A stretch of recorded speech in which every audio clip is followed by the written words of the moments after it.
warahmatullahi wabarakatuh. Perkenalkan, nama saya Hadian Ramadhani dari kelas C Bimbingan dan Konseling jurusan Psikologi Pendidikan dan Bimbingan Fakultas Ilmu Pendidikan Universitas Negeri Makassar angkatan tahun 2020. Nah, teman-teman, pada video kali ini kita akan membahas tentang materi keterampilan komunikasi dari bimbingan dan konseling. Mulai dari bagaimana sih pentingnya komunikasi dalam kehidupan sehari-hari kita, sampai dengan bagaimana cara kita untuk menghadapi konflik-konflik yang terjadi dalam kehidupan sehari-hari kita sehingga dapat menjadi komunikasi yang efektif. Nah, teman-teman, langsung saja kita memasuki materi yang pertama tentang bagaimana sih pentingnya itu komunikasi dalam kehidupan sehari-hari kita atau kehidupan bersosialisasi kita dengan orang lain. Nah, langsung saja yang pertama, bagaimana sih pentingnya komunikasi bagi manusia? Setiap hari manusia membutuhkan dan senantiasa berusaha membuka serta menjalin komunikasi atau hubungan dengan sesamanya. Dalam hubungan tersebut terjadilah proses sosial yang memungkinkan terjadinya interaksi dan komunikasi. Supratiknya pada tahun 1995 menjelaskan bahwa komunikasi antar pribadi sangat penting bagi kebahagiaan hidup kita. Lebih jauh, menurut Johnson 1981 menjelaskan bahwa terdapat beberapa peranan yang disumbangkan oleh komunikasi antar pribadi dalam rangka menciptakan kebahagiaan hidup manusia. Nah, adapun keterampilan dasar dalam berkomunikasi, menurut Supratiknya tahun 1995, agar mampu memulai, mengembangkan, dan memelihara komunikasi yang akrab, hangat, dan produktif dengan orang lain, kita perlu memiliki sejumlah keterampilan dasar berkomunikasi. Nah, apa sih sebenarnya itu komunikasi? Atau komunikasi berasal dari bahasa Latin, yakni communicare, yang berarti berpartisipasi atau memberitahukan. Supratiknya pada tahun 1995 mengungkapkan arti komunikasi secara luas, yaitu setiap bentuk tingkah laku seseorang baik verbal maupun non-verbal yang ditanggapi oleh orang lain. Dari definisi komunikasi tersebut dapat disimpulkan bahwa yang pertama adalah proses penyampaian atau saling tukar informasi atau pesan antara dua pihak, yakni komunikator atau komunikan dengan membentuk suatu hubungan. Yang kedua adalah pesan atau informasi yang disampaikan berupa simbol atau lambang atau tanda-tanda verbal, yakni dengan kata-kata atau bahasa langsung atau dengan media. Yang ketiga adalah pesan atau informasi yang disampaikan dapat berupa pengetahuan, ide-ide atau konsep, pikiran, perasaan, nilai-nilai, dan sebagainya. Yang keempat adalah dengan tujuan untuk mencapai saling pengertian, kebersamaan, serta membentuk tingkah laku sesuai dengan misi pesan. Yang kelima adalah dalam proses komunikasi pihak-pihak yang terlibat dapat mengalami perubahan baik dalam nilai sikap dan tingkah laku. Nah, adapun proses komunikasi menurut Stephen pada tahun 2006, sebelum komunikasi berlangsung kita memerlukan tujuan yang dinyatakan sebagai pesan yang harus disampaikan. Pesan itu disampaikan dari sumber atau pengirim ke penerima. Pesan itu dikodekan atau diubah ke dalam bentuk simbolik dan diteruskan melalui sejumlah medium atau saluran ke penerima yang menerjemahkan ulang atau disebut dengan decoding pesan yang dimulai oleh pengirim. Hasilnya adalah pentransferan makna dari satu orang ke orang lain. Nah, gambar di atas menunjukkan proses komunikasi. Model ini terdiri dari 7 bagian, yakni sumber komunikasi, pengkodean, pesan, saluran, decoding, penerima, dan umpan balik. Nah, sumber mengawali pesan dengan mengkodekan pikiran. Pesan adalah produk fisik aktual dari sumber yang melakukan pengkodean. Saluran adalah medium tempat pesan dihantarkan. Penerima adalah objek yang menjadi tujuan penyampaian pesan. Tetapi sebelum pesan dapat diterima, simbol-simbol di dalamnya harus diterjemahkan ke dalam bentuk yang dapat dimengerti oleh penerima. Langkah ini adalah pengkodean atau decoding pesan. Proses terakhir dalam komunikasi adalah lingkaran umpan balik. Nah, umpan balik itu menentukan apakah pesan itu telah dipahami atau tidak. Nah, selanjutnya adalah arah komunikasi. Menurut Stephen pada tahun 2006, komunikasi dapat mengalir secara vertikal atau horizontal. Dimensi vertikal dapat terbagi lebih lanjut menjadi bagian bawah dan atas. Komunikasi yang mengalir dari satu tingkat dalam kelompok atau organisasi ke tingkat yang lebih bawah disebut komunikasi ke bawah. bila manajemen mengirim surat ke rumah karyawan untuk memberitahukan mereka mengenai kebijakan suci sakit yang baru dari organisasi, maka manajemen itu sedang menggunakan komunikasi ke bawah. Komunikasi satu arah dan dua arah menurut Supratiknya pada tahun 1995. Salah satu cara terbaik untuk memastikan bahwa pesan yang kita kirimkan benar-benar telah diterima secara tepat, sebagaimana kita dimaksudkan, adalah dengan mendapatkan umpan balik tentang akibat atau pengaruh yang ditimbulkan oleh pesan tersebut dalam diri penerima umpan balik. Nah, umpan balik adalah proses yang memungkinkan seseorang pengirim mengetahui bagaimana pesan yang dikirimkannya telah dikodifikasikan dan ditangkap oleh si penerima.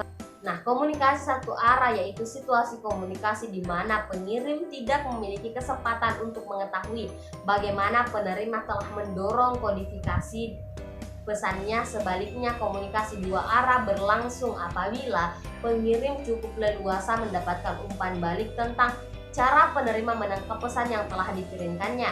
Nah, secara ringkas, Marsud 2013 mengartikan komunikasi satu arah dan dua arah merupakan komunikasi satu arah berarti sebuah pesan dikirim dari pengirim ke penerima tanpa ada umpan balik. Nah, komunikasi dua arah terjadi bila pengirim pesan dilakukan dan mendapatkan umpan balik.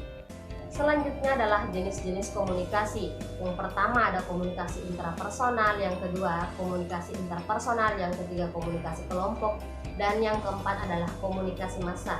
Komunikasi intrapersonal yaitu komunikasi yang berlangsung di dalam diri individu. Yang kedua, komunikasi interpersonal yaitu komunikasi yang berlangsung antara pribadi yang satu dengan pribadi yang lainnya.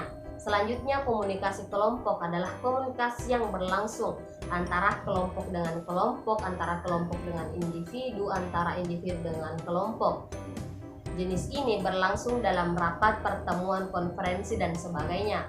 Nah, selanjutnya adalah komunikasi massa, adalah komunikasi yang berlangsung antar individu atau kelompok organisasi dengan halayak banyak atau massa. Atas dasar media, komunikasi dapat dibedakan dalam dua jenis, yaitu yang pertama adalah komunikasi sosial, yang kedua komunikasi media. Ditinjau dari isi pesan, komunikasi dapat dibedakan dalam banyak jenis yang variasinya tergantung pada isi atau jenis pesan yang disampaikan.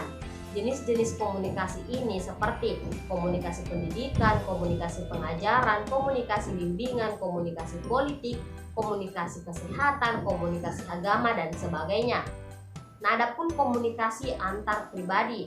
Nah, komunikasi antar pribadi ini terdiri atas 5. Yang pertama, komunikasi lisan, yang kedua komunikasi tulisan, yang ketiga komunikasi verbal, yang keempat komunikasi nonverbal, dan yang kelima adalah salah pengertian.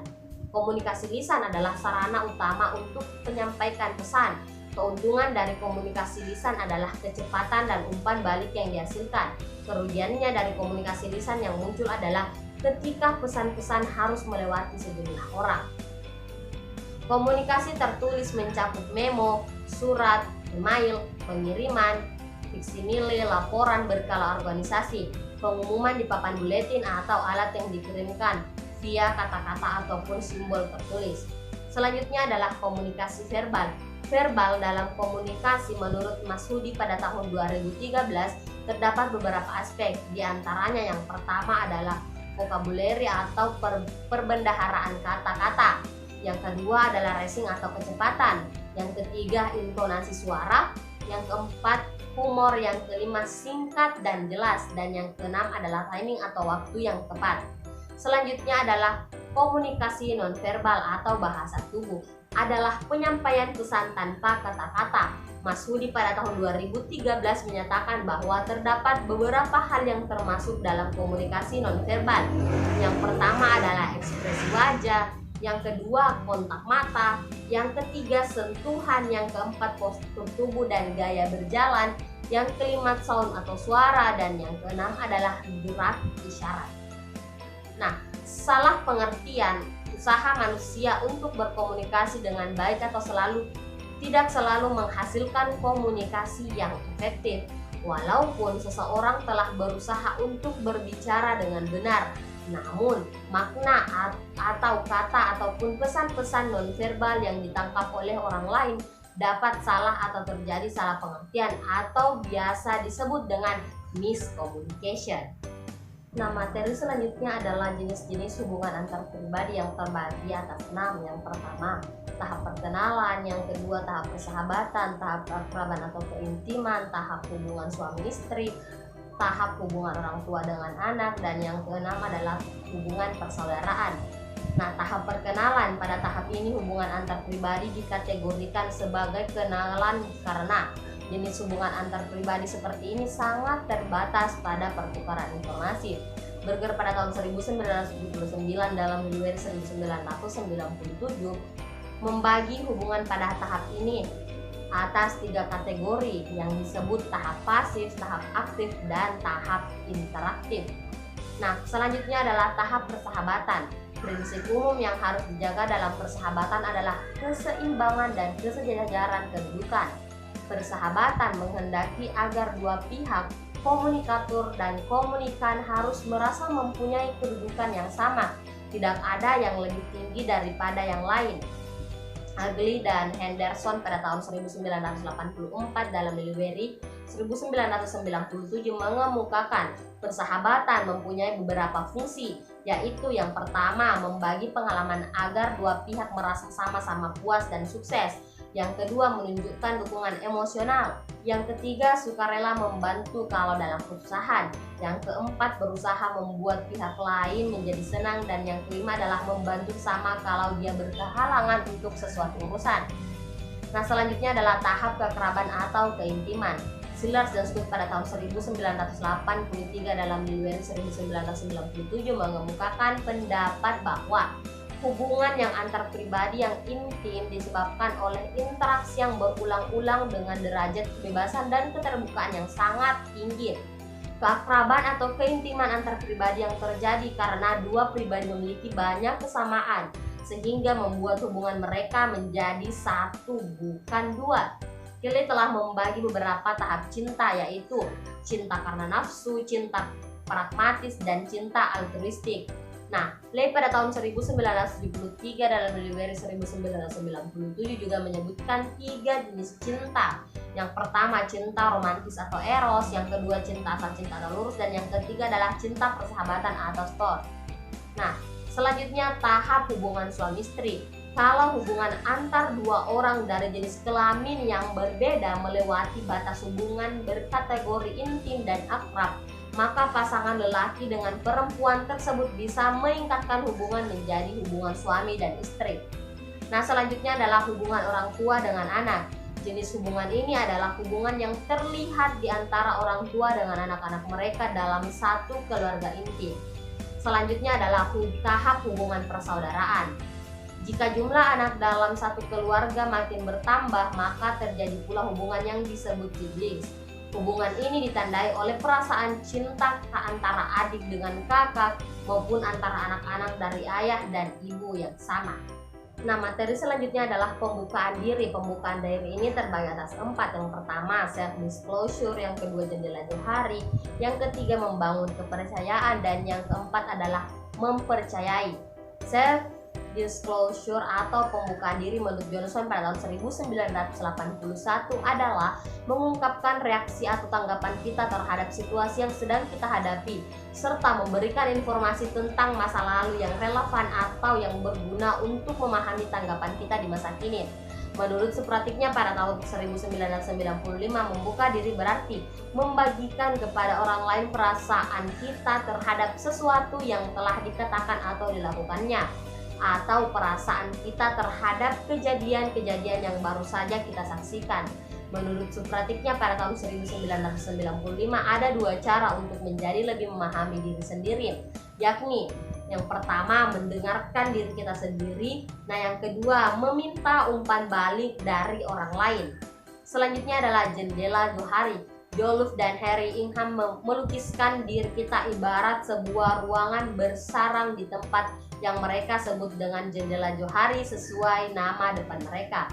Nah, serambi pertama berisi hal-hal yang kita ketahui dan diketahui oleh orang lain, maka disebut daerah terbuka. Serambi kedua berisi hal-hal yang tidak kita ketahui namun diketahui oleh orang lain, maka disebut dengan daerah buta.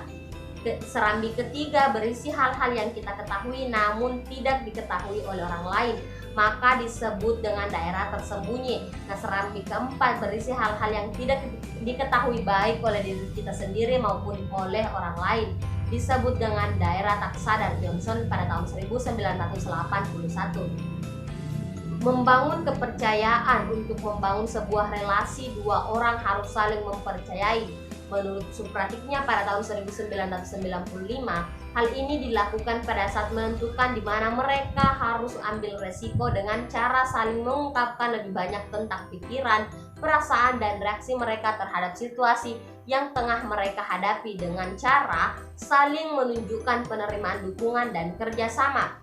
Lebih lanjut, Supratiknya pada tahun 1995 menegaskan 3 macam tingkah laku yang bisa menurunkan kepercayaan dalam satu relasi, yaitu yang pertama menunjukkan penolakan, mengolok-olok atau melecehkan pembukaan diri orang lain. Yang kedua, tidak membalas pembukaan diri orang lain. Dan yang ketiga adalah tidak mau mengungkapkan pikiran, perasaan, dan reaksi kita kepada orang lain, kendati ia telah menunjukkan penerimaan, dukungan, dan kerjasama. Mempercayai dan dipercayai mengemukakan bahwa tingkat kepercayaan dalam suatu relasi akan berubah-ubah dan berbeda-beda sesuai kemampuan dan kerelaan masing-masing individu untuk mempercayai dan dapat dipercayai. Mempercayai rela menghadapi akibat-akibat menguntungkan atau merugikan dengan menjadikan dirinya di hadapan orang lain. Dapat dipercaya berarti rela menanggapi orang lain yang ambil resiko dengan cara yang menunjukkan jaminan bahwa orang lain tersebut akan menerima akibat-akibat yang menguntungkan. Jadi, mengikuti penerimaan atas kepercayaan yang ditunjukkan oleh orang lain kepada kita. Dalam hal penerimaan, menurut Supratiknya pada tahun 1995 ada 2 hal. Yang pertama, penerimaan terhadap orang lain biasanya berupa akibat dari dan hanya bisa dimulai dengan penerimaan diri. Yang kedua, penerimaan dari orang lain merupakan kunci untuk mengurangi kecemasan dan rasa takut bahwa diri kita menjadi rentan terhadap serangan dari orang lain. Nah, adapun hambatan-hambatan dalam komunikasi efektif. Menguraikan beberapa faktor penghambat dalam komunikasi, yaitu yang pertama adalah konsep atau pengalaman masa lalu yang mempengaruhi sikap. Yang kedua, menutup diri terhadap info baru. Yang ketiga, penilaian terhadap pengiriman pesan. Yang keempat, pengamatan yang berbeda. Yang kelima, perbedaan persepsi. Yang keenam, pengaruh emosi. Dan yang ketujuh adalah salah informasi.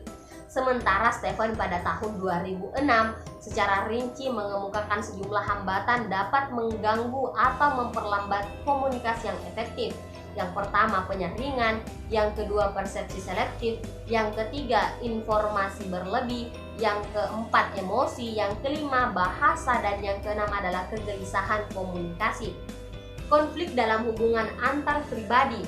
Yang pertama adalah konflik dan nilai positifnya. Yang kedua, strategi dalam mengatasi konflik. Nah, konflik dan nilai positifnya setiap hubungan antar pribadi mengandung unsur-unsur konflik, bertentangan pendapat, dan perbedaan kepentingan. Menurut Supratiknya pada tahun 1995, yang dimaksud konflik adalah situasi yang dimana tindakan salah satu pihak berakibat menghalangi, menghambat, atau mengganggu tindakan pihak lain. Nah, beberapa contoh manfaat positif dari konflik. Yang pertama, konflik dapat menjadikan kita sadar bahwa ada persoalan yang perlu dipecahkan dalam hubungan kita dengan orang lain. Yang kedua, konflik dapat menyadarkan dan mendorong kita untuk melakukan perubahan-perubahan dalam diri kita. Yang ketiga, konflik dapat menumbuhkan dorongan dalam diri kita untuk memecahkan persoalan yang selama ini tidak jelas kita sadari atau kita biarkan tidak muncul ke permukaan. Yang keempat, konflik dapat menjadikan kehidupan lebih menarik. Yang kelima, perbedaan membimbing keputusan-keputusan bersama yang lebih matang dan bermutu. Yang keenam, konflik dapat menghilangkan ketegangan-ketegangan kecil yang sering kita alami dalam hubungan kita dengan seseorang. Yang ketujuh, konflik dapat mempererat dan memperkaya hubungan. Ada 4 hal yang dapat dijadikan patokan untuk menetapkan apakah konflik yang kita alami bersifat konstruktif atau destruktif. Suatu konflik bersifat konstruktif bila sesudah mengalaminya. Yang pertama, hubungan kita dengan pihak lain justru menjadi lebih berat. Yang kedua, kita dan pihak lain justru lebih saling menyukai dan saling mempercayai. Yang ketiga, kedua belah pihak sama-sama merasa puas dengan akibat-akibat yang timbul setelah berlangsungnya konflik. Yang keempat, kedua belah pihak makin terampil mengatasi secara konstruktif konflik-konflik yang baru terjadi di antara mereka. Nah, adapun strategi dalam mengatasi konflik tersebut, strategi-strategi ini merupakan hasil belajar, biasanya dimulai sejak masa kanak-kanak dan akan bekerja secara otomatis. Johnson pada tahun 1981 mengemukakan bahwa terdapat 5 gaya dalam mengelola konflik. Yang pertama, gaya kura-kura. Yang kedua, gaya ikan hiu. Yang ketiga, gaya kancil. Yang keempat, gaya rubah. Yang kelima, gaya burung hantu. Dan dengan memahami strategi-strategi yang biasa kita pakai, kita berharap akhirnya dapat membiasakan diri menggunakan strategi paling efektif, ditinjau dari sudut tercapainya tujuan-tujuan pribadi maupun terpeliharanya hubungan baik dengan orang lain. Baik teman-teman, mungkin pada video kali ini hanya itu yang dapat saya sampaikan tentang materi keterampilan komunikasi. Kurang dan lebihnya mohon dimaafkan karena kesempurnaan itu hanya milik Allah Subhanahu wa Ta'ala, dan kekurangan itu sendiri datangnya dari saya pribadi. Akhir kata, terima kasih. Wassalamualaikum warahmatullahi wabarakatuh.